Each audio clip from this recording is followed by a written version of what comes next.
प्यारे भक्तों, आज हम आपको हनुमान जी महाराज का एक ऐसा दिव्य मंत्र बताने वाले हैं जो समस्त मानव जीवन का कल्याण करने वाला है, भक्त की समस्त मनोकामनाओं को पूर्ण करने वाला है, भक्त के समस्त कष्टों को दूर करके भक्त के जीवन में खुशियां भरने वाला है। हनुमान जी महाराज का यह महामंत्र अत्यंत शक्तिशाली है। जो भी भक्त प्रतिदिन हनुमान जी के इस चमत्कारी मंत्र का जाप या श्रवण करता है, उसकी समस्त मनोकामनाओं को हनुमान जी बहुत जल्दी पूर्ण कर देते हैं। प्यारे भक्तों, ऐसी मान्यता है कि इस कलयुग में हनुमान जी ही ऐसे देवता हैं जो अपने भक्त को कष्ट में नहीं देख सकते, अपने भक्त के ऊपर आए हुए दुख को तत्काल हर लेते हैं। बस हनुमान जी की भक्ति पूरी श्रद्धा और विश्वास के साथ की गई हो।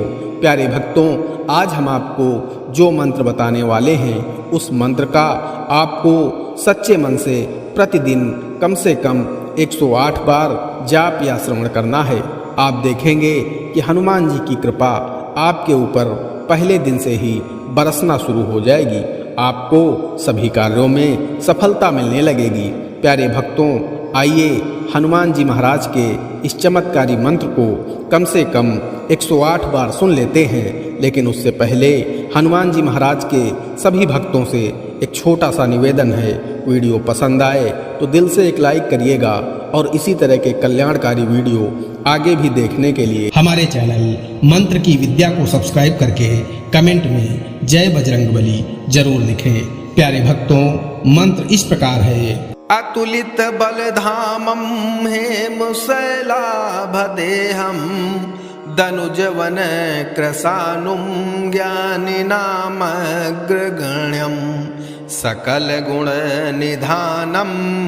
वानराणामुधीशं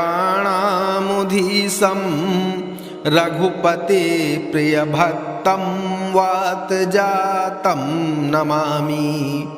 अतुलितबलधामं हेमशैलाभदेहं दनुजवन कृशानुं ज्ञानिनामग्रगण्यं सकलगुणनिधानं वानराणामुधीशं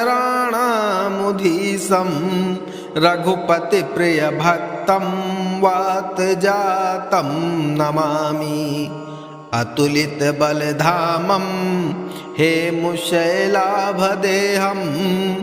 दनुजवन कृशानुं ज्ञानिनामग्रगण्यं सकलगुणनिधानं वानराणामुधीशं रघुपतिप्रियभक्तं वातजातं नमामि। अतुलितबलधामं हेमशैलाभदेहं दनुजवन कृशानुं ज्ञानिनामग्रगण्यं सकलगुणनिधानं वानराणामुधीशं रघुपतिप्रियभक्तं वातजातं नमामि। अतुलितबलधामं हेमशैलाभदेहं दनुजवन कृशानुं ज्ञानिनामग्रगण्यं सकलगुणनिधानं वानराणामुधीशं रघुपतिप्रियभक्तं वातजातं नमामि। अतुलितबलधामं हेमशैलाभदेहं दनुजवन कृशानुं ज्ञानिनामग्रगण्यं सकलगुणनिधानं वानराणामुधीशं रघुपतिप्रियभक्तं वातजातं नमामि। अतुलितबलधामं हेमशैलाभदेहं दनुजवन कृशानुं ज्ञानिनामग्रगण्यं सकलगुणनिधानं वानराणामुधीशं रघुपतिप्रियभक्तं वातजातं नमामि। अतुलितबलधामं हेमशैलाभदेहं दनुजवन कृशानुं ज्ञानिनामग्रगण्यं सकलगुणनिधानं वानराणामुधीशं रघुपतिप्रियभक्तं वातजातं नमामि। अतुलितबलधामं हेमुशैलाभदेहं दनुजवन कृशानुं ज्ञानिनामग्रगण्यं सकलगुणनिधानं वानराणामुधीशं रघुपतिप्रियभक्तं वातजातं नमामि। अतुलितबलधामं हेमशैलाभदेहं दनुजवन कृशानुं ज्ञानिनामग्रगण्यं सकलगुणनिधानं वानराणामुधीशं रघुपतिप्रियभक्तं वातजातं नमामि। अतुलितबलधामं हेमशैलाभदेहं दनुजवन कृशानुं ज्ञानिनामग्रगण्यं सकलगुणनिधानं वानराणामुधीशं रघुपतिप्रियभक्तं वातजातं नमामि। अतुलितबलधामं हेमशैलाभदेहं दनुजवन कृशानुं ज्ञानिनामग्रगण्यं सकलगुणनिधानं वानराणामुधीशं रघुपतिप्रियभक्तं वातजातं नमामि। अतुलितबलधामं हेमशैलाभदेहं दनुजवन कृशानुं ज्ञानिनामग्रगण्यं सकलगुणनिधानं वानराणामुधीशं रघुपतिप्रियभक्तं वातजातं नमामि। अतुलितबलधामं हेमशैलाभदेहं दनुजवन कृशानुं ज्ञानिनामग्रगण्यं सकलगुणनिधानं वानराणामुधीशं रघुपतिप्रियभक्तं वातजातं नमामि।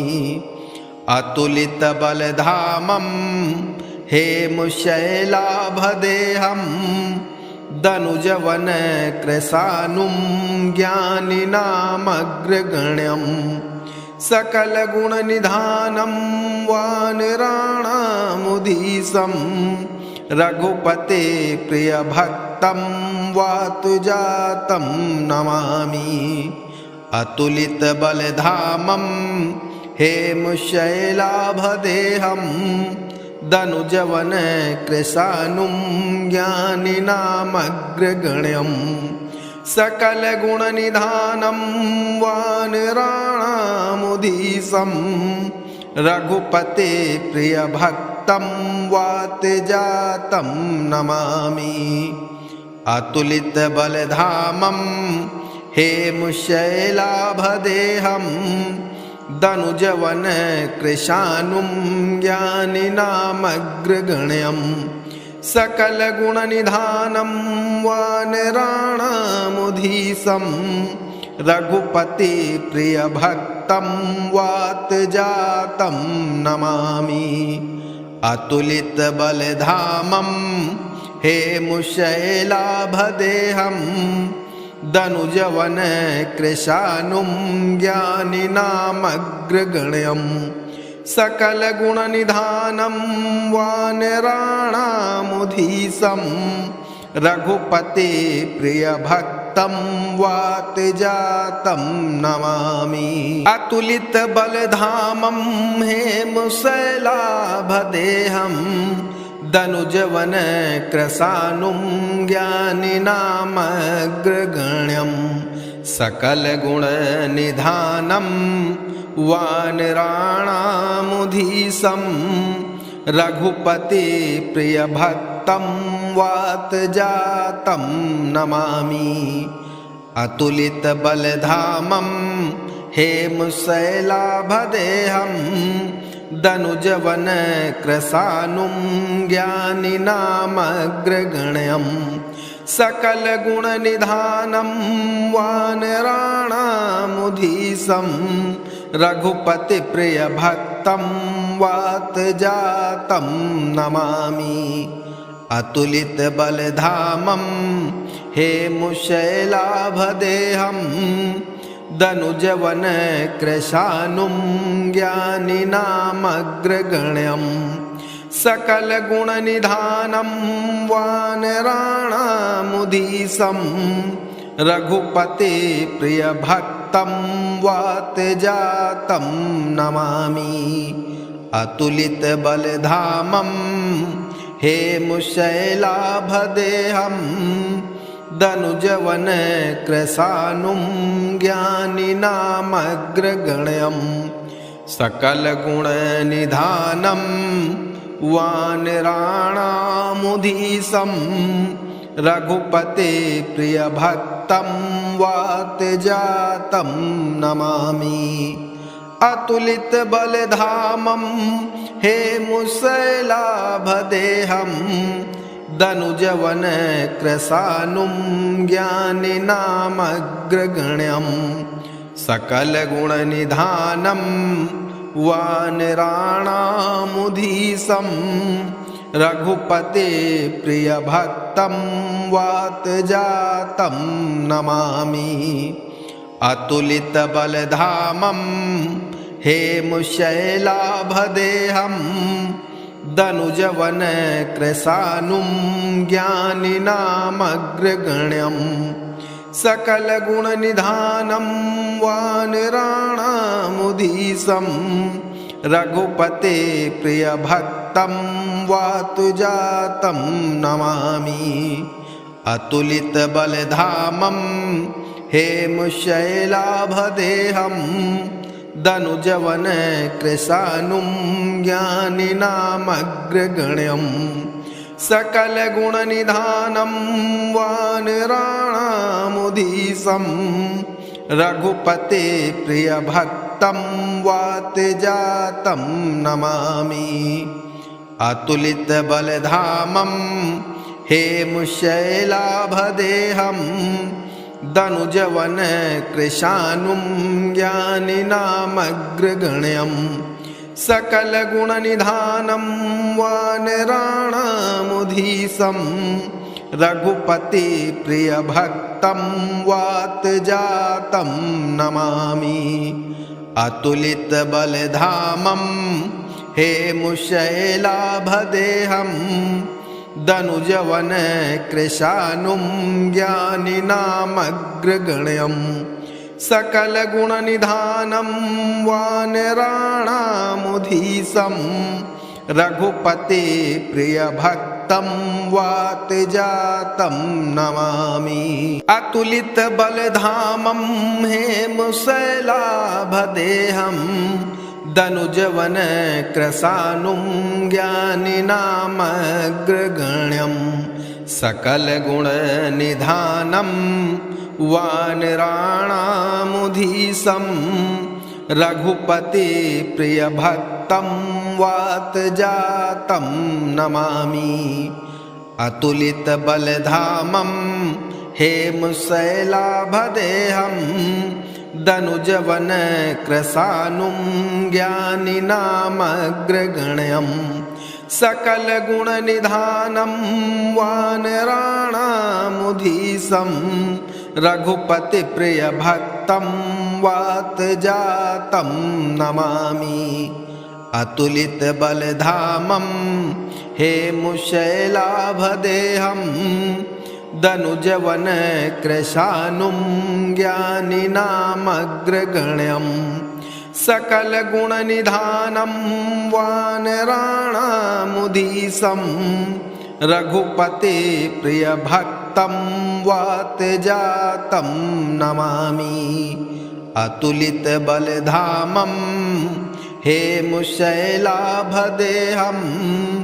दनुजवन कृशानुं ज्ञानिनामग्रगण्यं सकलगुणनिधानं वानराणामुधीशं रघुपते प्रियभक्तं वातजातं नमामि। अतुलितबलधामं हेमुशैलाभदेहं दनुजवन कृशानुं ज्ञानिनामग्रगण्यं सकलगुणनिधानं वानराणामुधीशं रघुपते प्रियभक्तं वातजातं नमामि। अतुलितबलधामं हेमुशैलाभदेहं दनुजवन कृशानुं ज्ञानिनामग्रगण्यं सकलगुणनिधानं वानराणामुधीशं रघुपते प्रियभक्तं वातजातं नमामि। अतुलितबलधामं हेमुशैलाभदेहं दनुजवन कृशानुं ज्ञानिनामग्रगण्यं सकलगुणनिधानं वानराणामुधीशं रघुपते प्रियभक्तं वातजातं नमामि। अतुलितबलधामं हेमुशैलाभदेहं दनुजवन कृशानुं ज्ञानिनामग्रगण्यं सकलगुणनिधानं वानराणामुधीशं रघुपते प्रियभक्तं वातजातं नमामि। अतुलितबलधामं हेमुशैलाभदेहं दनुजवन कृशानुं ज्ञानिनामग्रगण्यं सकलगुणनिधानं वानराणामुधीशं रघुपते प्रियभक्तं वातजातं नमामि। अतुलितबलधामं हेमुशैलाभदेहं दनुजवन कृशानुं ज्ञानिनामग्रगण्यं सकलगुणनिधानं वानराणामुधीशं रघुपते प्रियभक्तं वातजातं नमामि। अतुलितबलधामं हेमुशैलाभदेहं दनुजवन कृशानुं ज्ञानिनामग्रगण्यं सकलगुणनिधानं वानराणामुधीशं रघुपति प्रियभक्तं वातजातं नमामि। अतुलितबलधामं हेमुशैलाभदेहं दनुजवन कृशानुं ज्ञानिनामग्रगण्यं सकलगुणनिधानं वानराणामुधीशं रघुपते प्रियभक्तं वातजातं नमामि। अतुलितबलधामं हेमुशैलाभदेहं दनुजवन कृशानुं ज्ञानिनामग्रगण्यं सकलगुणनिधानं वानराणामुधीशं रघुपते प्रियभक्तं वातजातं नमामि। अतुलितबलधामं हेमुशैलाभदेहं दनुजवन कृशानुं ज्ञानिनामग्रगण्यं सकलगुणनिधानं वानराणामुधीशं रघुपते प्रियभक्तं वातजातं नमामि। अतुलितबलधामं हेमुशैलाभदेहं दनुजवन कृशानुं ज्ञानिनामग्रगण्यं सकलगुणनिधानं वानराणामुधीशं रघुपते प्रियभक्तं वातुजातं नमामि। अतुलितबलधामं हेमशैलाभदेहं दनुजवनकृशानुं ज्ञानिनामग्रगण्यं सकलगुणनिधानं वानराणामुधीशं रघुपते प्रियभक्तं वातजातं नमामि। अतुलितबलधामं हेमशैलाभदेहं दनुजवनकृशानुं ज्ञानिनामग्रगण्यं सकलगुणनिधानं वानराणामुधीशं रघुपति प्रियभक्तं वातजातं नमामि। अतुलितबलधामं हेमशैलाभदेहं दनुजवनकृशानुं ज्ञानिनामग्रगण्यं सकलगुणनिधानं वानराणामुधीशं रघुपते प्रियभक्तं वातजातं नमामि। अतुलितबलधामं हेमशैलाभदेहं दनुजवनकृशानुं ज्ञानिनामग्रगण्यं सकलगुणनिधानं वानराणामुधीशं रघुपति प्रियभक्तं वातजातं नमामि। अतुलितबलधामं हेमशैलाभदेहं दनुजवनकृशानुं ज्ञानिनामग्रगण्यं सकलगुणनिधानं वानराणामुधीशं रघुपति प्रियभक्तं वातजातं नमामि। अतुलितबलधामं हेमशैलाभदेहं दनुजवनकृशानुं ज्ञानिनामग्रगण्यं सकलगुणनिधानं वानराणामुधीशं रघुपते प्रियभक्तं वातजातं नमामि। अतुलितबलधामं हेमशैलाभदेहं दनुजवनकृशानुं ज्ञानिनामग्रगण्यं सकलगुणनिधानं वानराणामुधीशं रघुपते प्रियभक्तं वातजातं नमामि। अतुलितबलधामं हेमशैलाभदेहं दनुजवनकृशानुं ज्ञानिनामग्रगण्यं सकलगुणनिधानं वानराणामुधीशं रघुपते प्रियभक्तं वातजातं नमामि। अतुलितबलधामं हेमशैलाभदेहं दनुजवनकृशानुं ज्ञानिनामग्रगण्यं सकलगुणनिधानं वानराणामुधीशं रघुपते प्रियभक्तं वातजातं नमामि। अतुलितबलधामं हेमशैलाभदेहं दनुजवनकृशानुं ज्ञानिनामग्रगण्यं सकलगुणनिधानं वानराणामुधीशं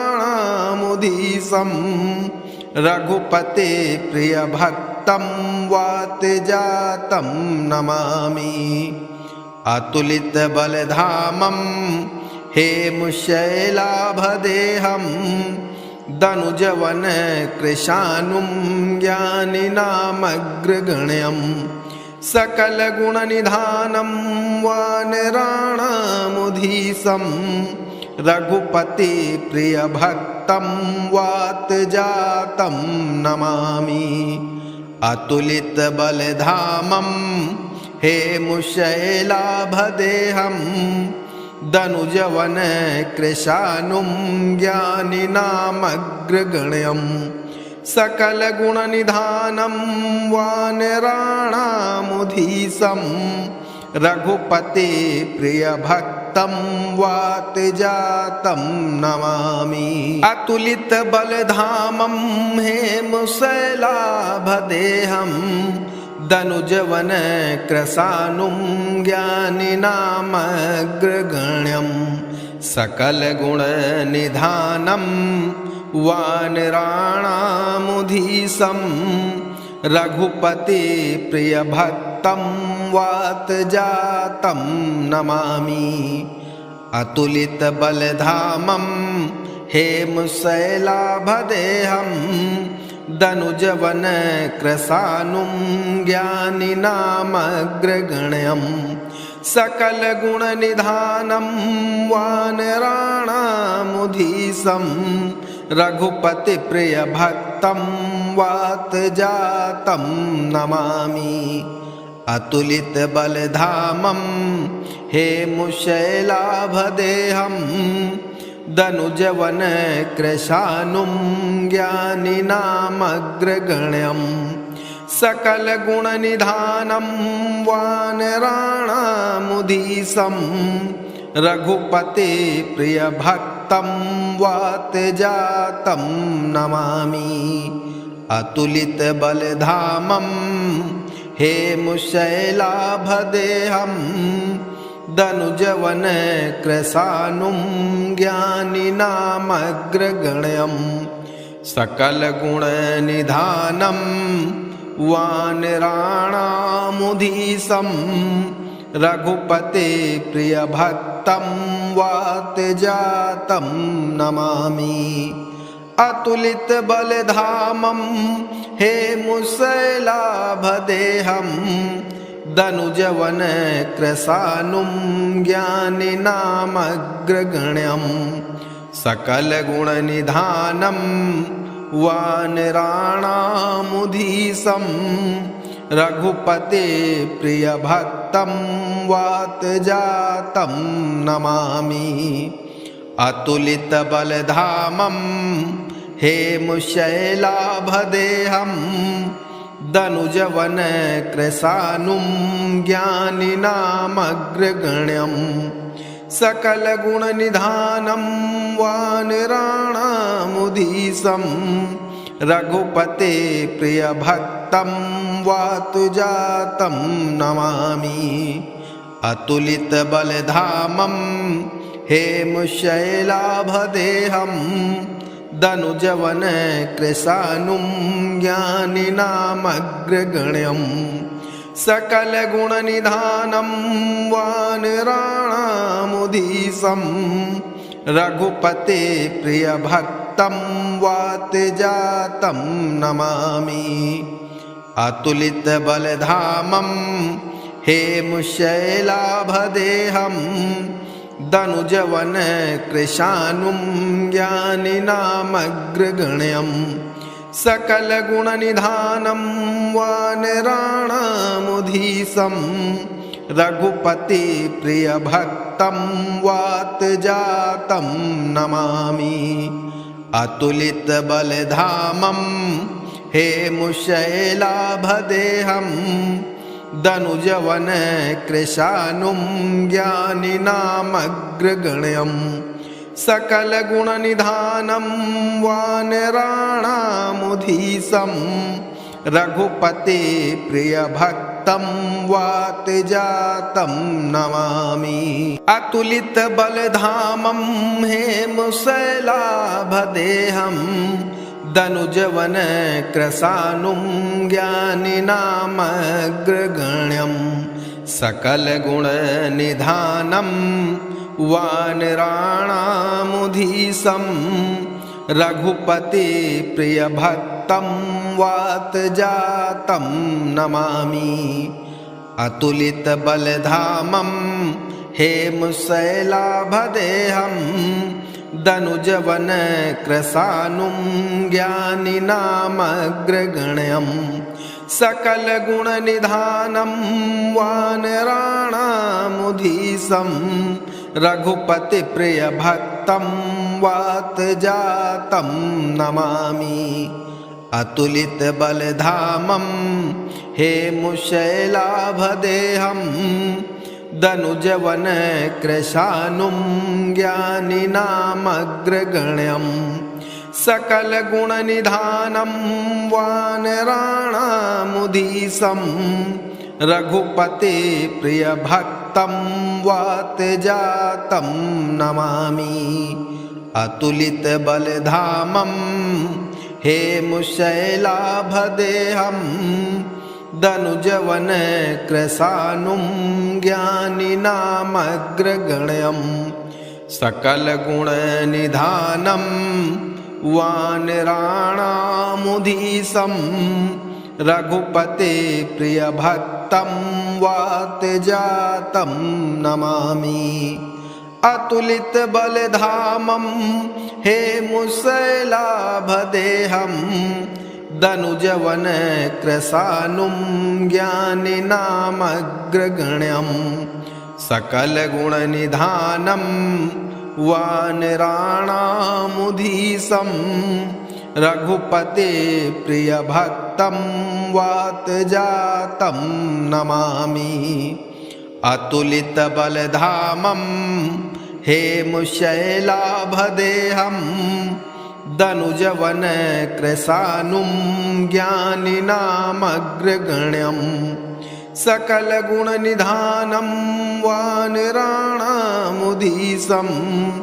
रघुपतिप्रियभक्तं वातजातं नमामि। अतुलितबलधामं हेमुशैलाभदेहं दनुजवनकृशानुं ज्ञानिनामग्रगण्यं सकलगुणनिधानं वानराणामुधीशं रघुपतिप्रियभक्तं वातजातं नमामि। अतुलितबलधामं हेमुशैलाभदेहं दनुजवनकृशानुं ज्ञानिनामग्रगण्यं सकलगुणनिधानं वानराणामुधीशं रघुपतिप्रियभक्तं वातजातं नमामि। अतुलितबलधामं हेमुशैलाभदेहं दनुजवनकृशानुं ज्ञानिनामग्रगण्यं सकलगुणनिधानं वानराणामुधीशं रघुपतिप्रियभक्तं वातजातं नमामि। अतुलितबलधामं हेमुशैलाभदेहं दनुजवनकृशानुं ज्ञानिनामग्रगण्यं सकलगुणनिधानं वानराणामुधीशं रघुपतिप्रियभक्तं वातजातं नमामि। अतुलितबलधामं हेमुशैलाभदेहं दनुजवनकृशानुं ज्ञानिनामग्रगण्यं सकलगुणनिधानं वानराणामुधीशं रघुपतिप्रियभक्तं वातजातं नमामि। अतुलितबलधामं हेमुशैलाभदेहं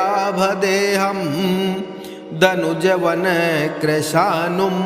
ज्ञानिनामग्रगण्यं सकलगुणनिधानं वानराणामुधीशं रघुपतिप्रियभक्तं वातजातं नमामि। अतुलितबलधामं हेमुशैलाभदेहं दनुजवनकृशानुं ज्ञानिनामग्रगण्यं सकलगुणनिधानं वानराणामुधीशं रघुपते प्रियभक्तं वातजातं नमामि। अतुलितबलधामं हेमुशैलाभदेहं दनुजवनकृशानुं ज्ञानिनामग्रगण्यं सकलगुणनिधानं वानराणामुधीशं रघुपते प्रियभक्तं वातजातं नमामि। अतुलितबलधामं हेमुशैलाभदेहं दनुजवनकृशानुं ज्ञानिनामग्रगण्यं सकलगुणनिधानं वानराणामुधीशं रघुपते प्रियभक्तं वातजातं नमामि। अतुलितबलधामं हेमुशैलाभदेहं दनुजवनकृशानुं ज्ञानिनामग्रगण्यं सकलगुणनिधानं वानराणामुधीशं रघुपते प्रियभक्तं वातजातं नमामि। अतुलितबलधामं हेमुशैलाभदेहं दनुजवनकृशानुं ज्ञानिनामग्रगण्यं सकलगुणनिधानं वानराणामुधीशं रघुपते प्रियभक्तं वातजातं नमामि। अतुलितबलधामं हेमुशैलाभदेहं दनुजवनकृशानुं ज्ञानिनामग्रगण्यं सकलगुणनिधानं वानराणामुधीशं रघुपते प्रियभक्तं वातजातं नमामि। अतुलितबलधामं हेमुशैलाभदेहं दनुजवनकृशानुं ज्ञानिनामग्रगण्यं सकलगुणनिधानं वानराणामुधीशं रघुपते प्रियभक्तं वातजातं नमामि। अतुलितबलधामं हेमुशैलाभदेहं दनुजवनकृशानुं ज्ञानिनामग्रगण्यं सकलगुणनिधानं वानराणामुधीशं रघुपति प्रियभक्तं वातजातं नमामि। अतुलितबलधामं हेमुशैलाभदेहं दनुजवनकृशानुं ज्ञानिनामग्रगण्यं सकलगुणनिधानं वानराणामुधीशं रघुपते प्रियभक्तं वातजातं नमामि। अतुलितबलधामं हेमुशैलाभदेहं दनुजवनकृशानुं ज्ञानिनामग्रगण्यं सकलगुणनिधानं वानराणामुधीशं रघुपते प्रियभक्तं वातजातं नमामि। अतुलितबलधामं हेमुशैलाभदेहं दनुजवनकृशानुं ज्ञानिनामग्रगण्यं सकलगुणनिधानं वानराणामुधीशं रघुपते प्रियभक्तं वातजातं नमामि। अतुलितबलधामं हेमुशैलाभदेहं दनुजवनकृशानुं ज्ञानिनामग्रगण्यं सकलगुणनिधानं वानराणामुधीशं रघुपते प्रियभक्तं वातजातं नमामि।